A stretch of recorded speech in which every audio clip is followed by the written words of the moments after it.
Hey, so welcome back. I'm making this is gonna be another. I just recorded the last video right now. This is gonna be another video. I'm just gonna get straight to it. So instead of trading NQ, today I traded MES, and I just want to go over the trade real quick. Damn, I should have expanded. I should have expanded earlier. I didn't expand in the last video. That's gonna kind of hurt video quality. Anyway, let me get straight to the point. So yeah, I'm gonna tell you about this trade so far, why I made the trade that I did. So let's get to it. Today during pre-market, well, not pre-market. I'm just gonna say what happened straight up.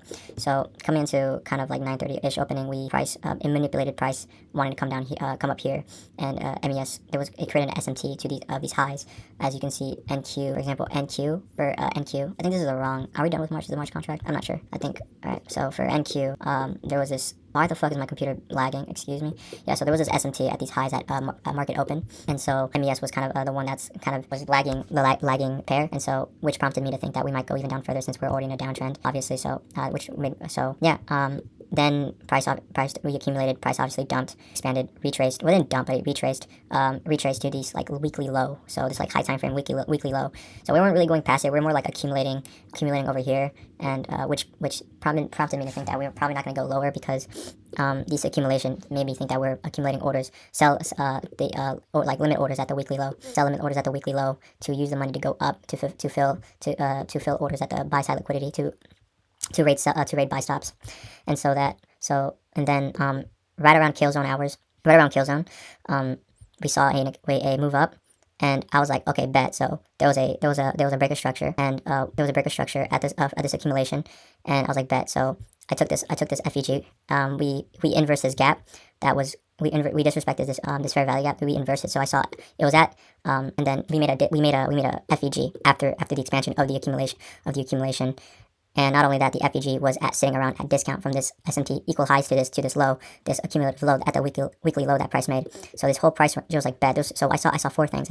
We were at discount. I saw a nice breaker. I saw an inversion, and I saw that we were going to be trading at fair value.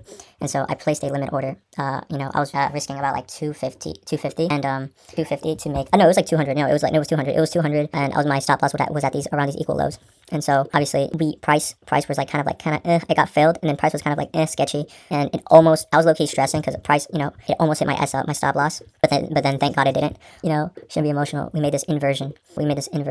Yeah, so at this FEG, and kind of made me think that, okay, bet, we might see price go up, which kind of made me confirm my already initial bullish bias. I was like thinking expansion, retrace at my stop loss would have been nice, and price would have gone without me. But anyway, it's just the name of the game. I for some reason I still won this trade anyway. And as it was going up here, we hit these equal highs. So it was easy, pretty standard silver bullet model. And coincidentally, that when it was expanding down here, it was touching this. It was going to go to this, like the equilibrium. The equilibrium at the accumulation was targeted right around here. And yeah, man, I think that's one of the reasons why I got stopped out. Almost got stopped. I didn't get stopped out. I mean, I almost got stopped out. So I was like, yeah, that would have been bad. But this was just the trade I took today. So now, and I think it would have been better if I took the NQ. I was initially going for shorts, but we saw this inversion. So and this kind of we saw these confluences. NQ would have been better when it came to bullish longs because there was a SM at these highs. It was, if you can see, if I remembered, yeah, there was these SMTs. Holy shit, it's lagging. Oh my god. Yeah, so now after that, so before that though, I'm gonna go over for pre-market. I'm just gonna go over real quick for pre-market what was really happening. So as you can see, coming into the new day, Asia was consolidating, and kind of flipping orders, and liquidating these long positions at the bearish liquidity voids at a premium before dumping. And we took out these lows, previous day's lows. At London we did that. There was this accumulation, then a expansion, and we're expanding. And I think we're gonna make a retracement, going even like we could go lower to hit the lows, but I'm not sure. I don't think so. We might go. I'm unsure, to be honest with you. And so yeah, that's all I really got to say today. I don't know what's wrong with my voice. I think I've been talking a lot. I don't usually use my voice. My voice gets kind of tired. I'm not gonna lie, my voice does get tired a lot. And so I mean, how much we made today? We made about like 290. Not that, but we made about 268. 290 was yesterday. We made about 268, and I mean, pretty good trade today. So that's all I really gotta say. I just want to know what you guys took. This is my first trade on ES in a while, so I'm still learning, still studying, the core content, ICT. Still learning, nowhere near trader as I need to be. I need to work on my psychology. Low key, I was like kind of I went to sleep. I went to bed very, very, very like late at around like 2 a.m. And my diet has been kind of shit as of lately, a little bit. Well, and I'm not getting like the best sleep, so yeah, I really need to go fix that. And also, not only that, I've been kind of having like really bad intrusive thoughts recently about certain shit. So that needs, that needs to be done. I'm fine. I'm not like weirded out or anything, but it's just that, there was just specific times in my life where, like, especially now and then when I'm stressed, it just seems like the devil really wants to like kind of grab my brain and just kind of remind me how much, like, all the, about all the bad shit that I've like had to deal with. And so, and I think the devil attacks you when you're about to win, because I'm almost eligible for a payout, which is super good. It's gonna be my first ever payout.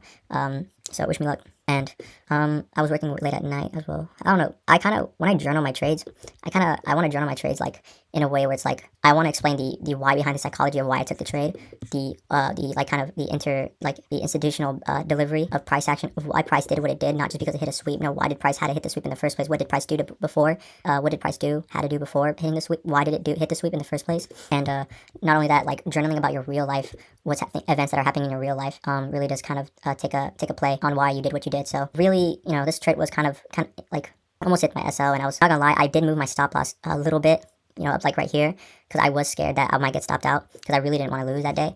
And so that's just one thing you don't want to do, because micro things like that invite bad behavior in trading. So even though sometimes it looks like you won on paper, you really lost spiritually. And I think God's going to teach you a lesson in the long run, because like you really need to be disciplined. It doesn't matter if you want a lucky trade or want a lucky revenge trade. That it makes you believe that, taking subconsciously, whether you like it or not, maybe not in the forefront of your brain, you're not going to think that, but your subconscious will think that taking revenge trades is actually good. And then so it's going to want to do it again. So so trading is like one of the only jobs, only professions in the world that, well, I think it's the only one I can think of that you really have to go against all your like human primal behavior, like instincts, you know what I'm saying? Because you see price going up, you see FOMO, even if you don't see your setup, you see price going up. I think it goes back to ancient times. If we miss out, it means we miss out, and we see people on TikTok taking these long trades.